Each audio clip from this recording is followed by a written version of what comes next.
You think you know David. You've heard his stories, memorized his verses, perhaps even found solace in his poetry, often depicted with a gentle harp, eyes uplifted, a beacon of piety. But I ask you truly, with an earnest heart, what if everything you've been taught about David's Psalms is merely half the story? Consider that for a moment. Let that thought truly settle. What if the image we've carried, passed down through generations while beautiful, has inadvertently smoothed over the rugged edges, the raw scars, the profound complexities that made David not just a king, but a man after God's own heart precisely because of his radical honesty? What if the true, raw, unfiltered power of these ancient prayers, their very essence, their capacity to resonate with the deepest, most unspoken parts of your soul, has been subtly, unintentionally obscured from your sight for far too long? What then, my friend? If there's more, a hidden dimension, a truth waiting to be unveiled, are you ready to embrace it? For many, David is the triumphant giant slayer, the anointed king, the sweet psalmist of Israel, a figure almost too perfect in his devotion. His psalms, we are taught, are sources of peace, hymns of praise, expressions of unwavering faith in the face of adversity. And indeed they are. We cling to the Lord as my shepherd, finding deep comfort, a gentle balm for our weary souls, a whisper of peace in chaos. We sing of his mighty deeds, of deliverance from enemies, of the exquisite beauty of creation that declares God's glory. We see David as the exemplar of worship, his harp always tuned to heaven's frequencies, his heart a pure conduit for divine praise. This is the David etched into our collective spiritual consciousness, isn't it? A figure of inspiration, yes, but often presented in a way that sometimes feels incomplete, almost too serene, too untroubled, for the turbulent, often bloody life he actually lived.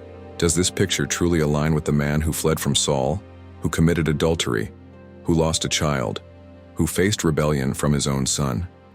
How do those experiences fit into the harmonious melodies we so often associate with his name? But have you ever paused, truly paused, to consider the raw, the utterly human David? The man who was not just a king, but a desperate fugitive hiding in caves, a hardened warrior stained by battle, a father grieving profound loss, a betrayed leader, and, yes, a profound sinner who cried out in brokenness. The one who knew the dizzying heights of anointing and victory, and the crushing lows of profound personal failure, public disgrace, and existential dread? Does the polished narrative truly capture the depth of his soul, the sheer, often agonizing complexity of his journey, a journey that mirrors so much of our own unspoken struggles? Could it be that in our earnest desire to find comfort, to seek inspiration, to maintain a sanitized image of faith, we've inadvertently overlooked the very elements that make David's Psalms so uniquely powerful, so utterly relevant to our own messy, complicated lives, our own doubts, our own unspoken angers? What if the true, unfiltered power of these ancient prayers, their very essence, their capacity to speak to your deepest fears and most urgent questions, has been subtly, unintentionally, obscured from your sight for far too long? Is it possible that the profound lessons, the deep healing, the authentic, unvarnished connection you seek are waiting patiently in the parts of David's story we've been taught to minimize or even perhaps to comfortably ignore? We often shy away from discomfort, even in our spiritual walks. We prefer the light, the easy answers, the comforting assurances. But what if the greatest truths, the most profound insights into faith and humanity, reside precisely in those uncomfortable, often shadowed spaces? What if David, the shepherd king, the man after God's own heart, offers us a divine map, not just to effusive praise but to honest guttural lament, not just to unwavering belief, but to the tempestuous storms of doubt that can shake us to our core, not just to serene contemplation, but to righteous anger, to the very edge of despair, even to questioning God himself? This isn't about diminishing David's timeless legacy. It's about enriching it immeasurably, making it real, making it a living, breathing guide for every season of your life, every joy, every sorrow, every perplexity. We are about to embark on a profound journey together, a journey that peels back the layers of tradition, that courageously challenges the easy answers, and dares to look David, and indeed the divine, in the eye with startling, unapologetic honesty. Prepare for an encounter that transcends mere academic knowledge, an experience that will touch your spirit. Prepare to have your long-held understanding not just questioned, but perhaps shattered, only to be lovingly, meticulously rebuilt with a depth and authenticity you've never known, bringing a new resonance to every verse. This isn't just a video, my dear friend. It's an invitation to a deeper communion, a more profound self-discovery, a realization that your full humanity is welcomed into the sacred. Stay with me, because by the time our conversation ends, you will see David, not just a king or prophet of old, but a true reflection of your own wrestling heart, your own triumphs and failures, your own desperate cries and silent longings, in a way you never, ever imagined possible. This journey, I promise you, will fundamentally change your perspective, transforming how you read the Psalms and perhaps even more importantly, how you understand your own courageous walk with faith. For generations, David's Psalms have truly been our solace, haven't they?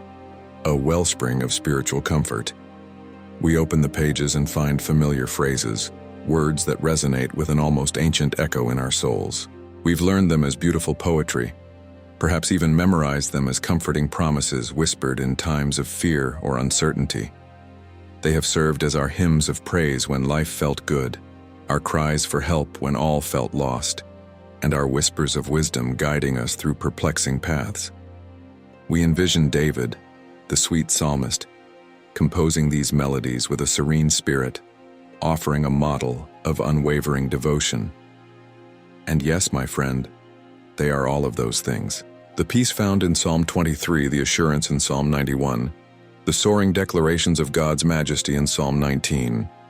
These are profound, timeless truths that have sustained millions. This is the comfortable, familiar narrative that has been etched into our understanding, offering a sanctuary for faith, a predictable, almost serene version of spiritual life. We gravitate towards this portrayal because it is reassuring. It presents a David who embodies the ideal believer, always hopeful, always trusting, always finding the silver lining. It's a convenient, palatable version of faith, isn't it? One that perhaps subtly implies that our own spiritual journeys should also remain within these comforting boundaries. We learn to appreciate the Psalms for their ability to calm our anxieties, to lift our spirits, to affirm the goodness of God. And there is immense value in that. This traditional lens helps us navigate the predictable rhythms of praise and lament, always pointing towards ultimate redemption and peace. It provides a framework for understanding God's faithfulness and our place within His divine plan. This is the foundation upon which much of our spiritual upbringing might have been built, teaching us how to approach God with reverence, gratitude, and a certain, often unspoken, expectation of decorum in our prayers. We learn to express our needs and our adoration, hoping to emulate that calm, trusting spirit that David so beautifully and seemingly effortlessly embodies in these cherished verses. But I want you to consider something deeper. What happens when life isn't always serene? When the storm clouds gather and refuse to disperse? What happens when the path ahead is not clear, but shrouded in an impenetrable fog of doubt? Or worse, when betrayal strikes, when injustice prevails, or when personal sin leaves us utterly shattered and exposed? What about the Psalms of rage? Those raw, almost shockingly visceral expressions of anger, not just at enemies but at circumstances, at the perceived silence of God. What about the Psalms of despair so profound that they plunge into the very abyss of hopelessness, questioning the meaning of existence itself? And what about the Psalms of doubt, that uncomfortable, almost forbidden territory where faith itself seems to tremble on the brink of collapse, shaking the very foundations of belief we hold so dear? Have you ever felt that stirring within you? That unease when you encounter a psalm that just doesn't fit the comforting narrative? Those are the parts, my friends, that are often glossed over, softened, or simply ignored in traditional teachings. They are the uncomfortable truths, the jagged edges that don't quite fit into the neat, polished image we've constructed. This selective focus, while well-intentioned in its desire to build faith and provide comfort, ultimately leaves us with an incomplete picture. It gives us a David who is, in many ways, less human, less relatable, and dare I say, less impactful for our own real-world struggles. It implies that certain emotions, anger, deep despair, profound questioning, are somehow incompatible with true faith, or at least with expressing that faith to God. But is that truly what David modeled? Or does his story, when viewed in its glorious, terrifying entirety, reveal a far more authentic, a far more unvarnished, and ultimately, a far more powerfully relatable David than we've ever dared to acknowledge? What if the very parts we've overlooked are precisely the parts that unlock a deeper, more honest connection with the divine, offering permission for your entire, complex self to stand before God, without pretense, without reservation? What if these are not footnotes to be skipped, but central themes that hold the key to a robust, resilient faith, capable of weathering any storm because it dares to be honest about every emotion? The journey we are embarking on now will ask you to set aside some of these comfortable, conventional understandings, not to diminish them, but to broaden them, to enrich them with the full, pulsating heart of David himself. Now let us journey into the heart of David himself, beyond the gilded images and into the gritty reality of his human experience. This is where we encounter the unfiltered David, not just the prophet, the poet, the king, but also the man wrestling with his own profound psychological landscape, a soul often on the brink of collapse, yet always engaging with God. We must strip away the comfortable veneer and truly see him as he was, a man who knew the depths of despair, the rage of injustice, the agony of betrayal, and the crushing weight of his own sin. This is where the true power of his Psalms truly begins to resonate with our own often hidden struggles, illuminating them with an ancient light.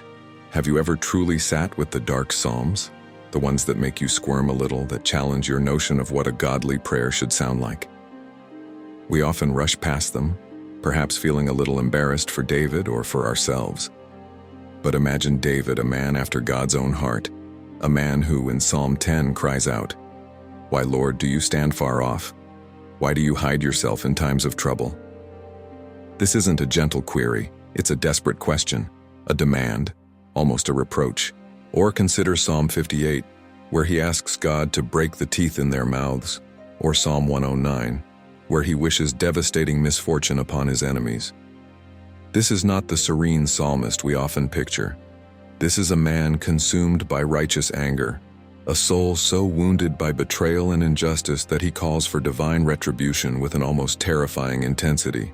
And in Psalm 137, exiled from Zion, he speaks of Babylon, crying out for vengeance against those who wronged Jerusalem, wishing harm upon their children. These are not just sad laments. These are furious, raw, almost violent expressions of a heart pushed to its absolute limit, struggling with the very concept of divine justice in a world filled with human depravity. What does this tell us about David? It tells us his faith was not a fragile thing to be protected from his emotions, but a robust, resilient conduit through which every single human feeling, no matter how unsettling, could be channeled directly to the divine. Furthermore, we must recognize that David lived a life steeped in trauma. From his early days fleeing Saul, hunted like an animal, to the constant battles of a warrior king, to the gut-wrenching betrayal by his own son Absalom, to the immense personal guilt following his sin with Bathsheba, David knew profound psychological distress. When you read Psalms like Psalm 6, where he cries, "My soul is in deep anguish. How long, Lord? How long?" Or Psalm 22, the cry from the cross echoed centuries later, my God, why have you forsaken me?" Are these merely spiritual battles? Or are they also the profound echoes of a man grappling with what we might now recognize as deep psychological distress, perhaps even symptoms of post-traumatic stress, an ancient soul grappling with the crushing weight of his experiences? Psalm 38, with its description of bones wasting away and festering wounds, portrays not just spiritual ailment, but a vivid, visceral experience of overwhelming physical and mental suffering. David was not an emotionless prophet. He was a human being profoundly affected by the horrors he witnessed and endured. and he brought that entire broken self before God. He was a figure of immense strength, yes, but also a man profoundly acquainted with anguish, grief, and the deep silent wounds that linger long after the physical battles are over, grappling with mental health in a way that, though ancient, speaks directly to our modern understanding of suffering. And what of his own darkness, his own failings? The Psalms also serve as David's profound shadow work, his courageous confrontation with his own pride, his own lust, his own murderous intent. Psalm 51, the raw confession after his sin with Bathsheba, is not merely a plea for forgiveness. It is an agonizing self-examination, a stripping away of pretense, a profound acknowledgement of his own depravity. "Against you, you only have I sinned," he declares, plumbing the depths of his guilt. And Psalm 32 celebrates the joy of confession and forgiveness, but only after describing the torment of unacknowledged sin, how his bones wasted away when he remained silent. This isn't just a simple confession, it's an internal wrestling, a profound psychological and spiritual journey into his own capacity for wrongdoing, a radical acceptance of his flaws before the very God he claimed to serve. He holds nothing back.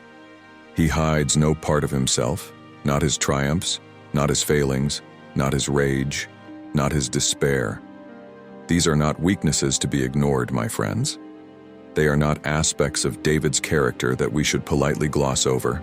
Instead, they are profound windows into a faith so robust, so encompassing, so deeply rooted in reality, that it could hold and express every single turbulent human emotion.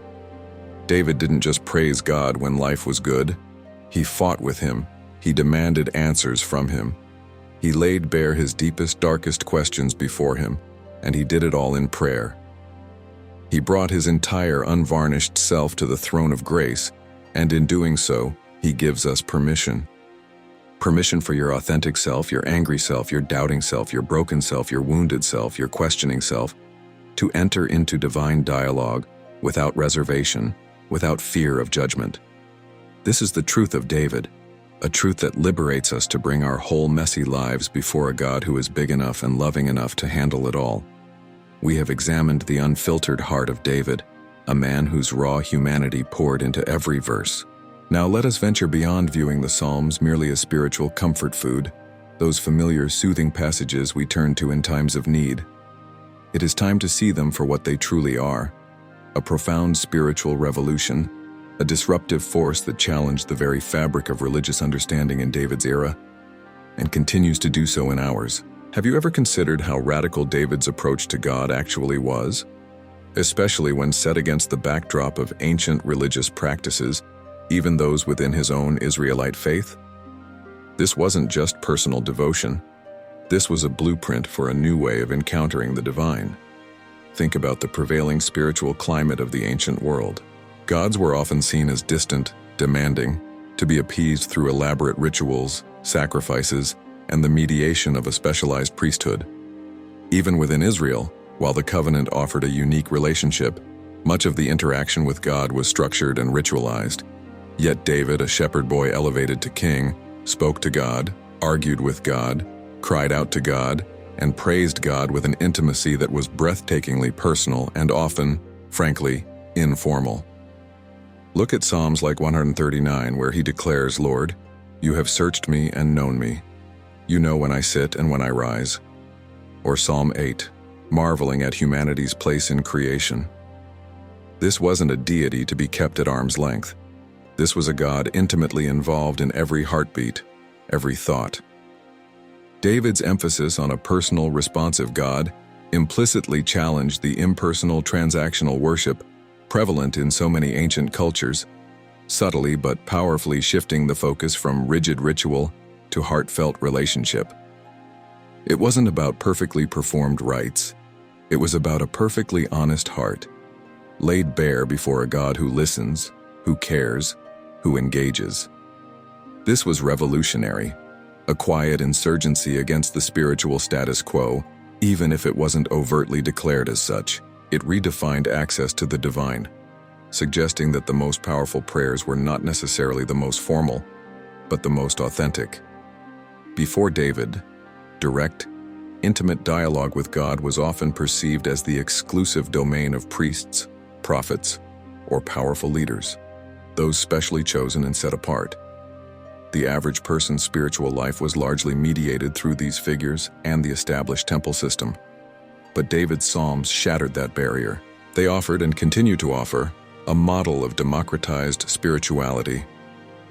Here was the king, the chosen one, pouring out his soul, his doubts, his fears, his joys, his complaints, his hopes, directly to God, without any intermediary. He demonstrated that anyone, regardless of status or spiritual office, could approach the divine throne with absolute honesty and expectation. This was a profound and liberating shift. It meant that you, in your living room, in your car, in your moment of quiet reflection, have the same direct access, the same invitation to intimate conversation with the Creator of the universe. David didn't just speak to God, he modeled how to speak to God, how to bring your entire self into that sacred conversation. His Psalms weren't just expressions of his own faith, they were blueprints, an open invitation for everyone to engage in a direct, unhindered relationship with their Maker, utterly shattering hierarchical spiritual barriers and empowering every believer with a voice. This perspective reshapes our understanding of prayer, turning it from a formal obligation into a deeply personal, empowering dialogue available to all. And then there's what I call the prophetic edge of the Psalms, aspects often overlooked because they don't fit neatly into our personal devotionals. Certain Psalms, such as Psalm 2, with its declaration of God installing his king on Zion, or Psalm 110, speaking of a priest forever in the order of Melchizedek, contain radical, future-looking prophecies. These aren't just poetic verses. They are profound pronouncements with immediate society-shaking implications, pointing to a Messiah, to a coming kingdom, to a divine rule that would eventually transcend David's earthly reign. These prophecies, often left unexamined for their direct impact, were not mere spiritual musings. They were revolutionary statements about God's ultimate plan for humanity, laying the groundwork for a future spiritual and political order that would fundamentally transform the world. David wasn't just a poet, he was a revolutionary, shaping the very way humanity would relate to the divine, both in his present and for all eternity. His Psalms weren't just personal expressions, they were blueprints for a spiritual paradigm shift, a revolutionary call to a more direct, authentic, and profoundly prophetic relationship with the living God. They challenge us to look beyond the immediate comfort and see the vast, transformative vision embedded within these ancient texts, urging us towards a dynamic faith that actively anticipates God's unfolding purposes in the world. We have journeyed through the familiar, confronted the raw, unfiltered humanity of David, and recognized the revolutionary spirit embedded within his prayers. Now, it is time to bring this profound understanding directly into your life. This isn't just about David anymore, it's about your Psalms, your truth, and how you can live David's legacy in a way that empowers you for today's complexities. How do we take these ancient, powerful expressions of a human heart, grappling with the divine, and make them a living, breathing part of our contemporary spiritual walk? The answer lies in truly embracing the full spectrum of your own experience, just as David did. One of the most liberating truths revealed by David's journey is the permission to embrace your own dark Psalms. We live in a world that often pressures us to present a polished, happy exterior, especially in matters of faith. We are taught to be joyful always, to give thanks in all circumstances. And while these are noble aspirations, they can inadvertently silence the very real, often painful emotions that bubble beneath the surface. But David, in his unvarnished honesty, gives us permission to bring all of it before God. The anger that burns within you when you see injustice, the profound doubt that creeps in during moments of crisis, the fear that grips your heart, the despair that threatens to overwhelm you. These are not weaknesses to hide. They are vital parts of your human experience, and David shows us that they are welcome in the sacred space of prayer. To truly live David's legacy is to understand that your spiritual practice is not about filtering your emotions, but about channeling them, raw and authentic, into a direct dialogue with the divine. It is about acknowledging that God is big enough to handle your deepest rage and your most profound sorrow, that He invites your authentic self, exactly as you are, into His presence. This is not just a lesson in honesty, it is a profound act of spiritual liberation, freeing you from the burden of pretense and inviting you into a deeper, more genuine relationship. Think of the Psalms not just as historical texts or even as general prayers, but as a mirror to the soul. When you read David's laments, his desperate cries, his fervent pleas for justice, his profound sense of abandonment, does something resonate deep within you? Perhaps it's that unspoken frustration with a difficult situation, the gnawing anxiety about the future, or the quiet ache of a past wound. David's ability to articulate such raw, universal human emotions gives voice to what we often struggle to express ourselves. By reading his words, you might find that your own unexpressed emotions, your own quiet questions, your own spiritual perplexities begin to surface, clarified and validated. He gives us the language for our pain, the framework for our questions, and the courage for our vulnerability. He shows us that these feelings are not unique to us, nor are they a sign of spiritual failure, but are part of the shared human experience that God, through David, has chosen to capture and sanctify. It's an invitation to self-discovery, allowing you to identify and articulate the very stirrings of your own heart, bringing them into the light of conscious awareness, and ultimately, into the sacred conversation. So how do we practically engage with this profound legacy today? Beyond passive reading, how do we embody this truth? Consider methods of engaging with the Psalms that go beyond mere recitation. Perhaps it's through journaling, using a psalm as a prompt to explore your own emotions and questions, writing your own psalms of lament or praise. Perhaps it's through contemplative prayer, sitting with a single verse, allowing its truth to permeate your spirit and connect with your current circumstance. For some, it might even be artistic expression inspired by their rawness, through music, painting, or even movement, allowing the ancient words to spark a creative response within your soul. The key is active engagement, allowing the Psalms to be a living dialogue, not just a historical monologue. This is an invitation to make your faith dynamic, responsive, and deeply personal, just as David made his. Ultimately, David's journey through extreme highs and lows, as captured with such startling honesty in the Psalms, offers us a profound blueprint for resilience. He models how to endure adversity without losing faith, how to confront personal failure and find restoration, how to navigate betrayal and still trust in a divine plan. His vulnerability, his willingness to be utterly human before God, reveals a template for enduring life's inevitable storms, finding strength not in stoicism, but in authentic lament and unwavering hope. His story teaches us that true resilience isn't the absence of struggle, but the courageous act of bringing all of your struggle, all of your pain, all of your messy, complicated humanity directly before the divine, knowing that every emotion, every question, every doubt is not only welcome but essential for a faith that is truly forged in the fires of life. David's truth isn't just about his past, it's about your present. It is a profound invitation to bring your messy, beautiful, complicated life directly before the divine, knowing that every emotion, every question is welcome. This is where true faith, a faith that endures and transforms, is forged. Finally, my dear friend, we reach the culmination of our journey together. We have delved far beyond the surface, moved past the conventional narratives, and bravely explored the depths of David's heart and soul. We began by acknowledging the comforting, familiar portrait of David, the one we've long cherished. But then, with an honest gaze, we ventured into the raw, unfiltered reality of his existence.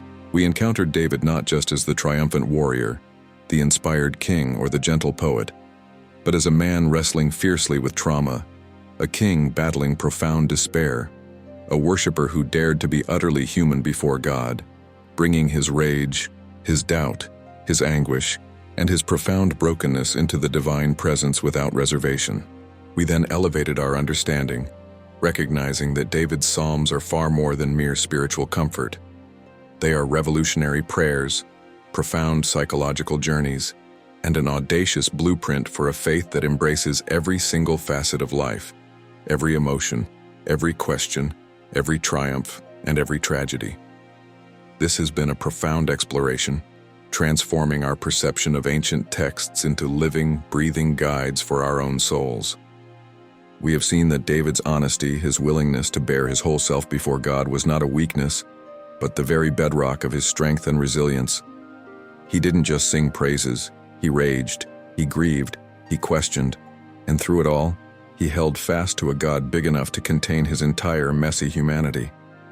This journey has hopefully illuminated for you that the Psalms are not simply ancient historical documents or quaint poems. No, they are living, breathing testaments to the human spirit's enduring capacity for wrestling with the divine. A testament that grants us permission to bring our own unvarnished selves, our own authentic struggles, into the sacred conversation. They are a profound invitation to step into a deeper, more honest communion, not just with the words on the page, but with the very essence of what it means to be fully human and fully spiritual. The sanitized versions often fail us in our darkest hours, but the raw, complete David, the one we've discovered together, he stands with us in every shadow. So now, as you close this chapter of our reflection, I want you to carry this truth forward. When you next pick up your Psalms, I pray you will see them differently. They are no longer just ancient texts to be recited. They are a profound mirror to your own soul, a sacred space where your own unexpressed emotions, your own deepest questions, your own quiet angers and soaring joys can find voice and validation. They become a gateway, an open door, to a deeper, more authentic connection with the divine. A connection built not on pretense, but on radical honesty. Think back on what we've uncovered tonight. The unexpected anger, the raw despair, the revolutionary intimacy. What was the most surprising truth you encountered about David, or perhaps about yourself, in our conversation? What part of his unvarnished honesty resonated most deeply with your own experience? Hold on to that thought. Let it marinate in your spirit. Allow it to challenge and transform how you approach your own faith, your own prayers, your own relationship with the God who welcomes all of you. This is an ongoing conversation, not just with me, but with the ancient psalmist, and ultimately, with your Creator. The truth about David's Psalms was never truly hidden from you. It was simply waiting, patiently, to be unveiled by a new perspective, by a courageous willingness to look beyond the comfortable and into the profound. And now, my friend, that perspective, that deeper understanding, that unveiled heart is yours to carry forward, to explore, and to live. May it enrich your journey beyond measure.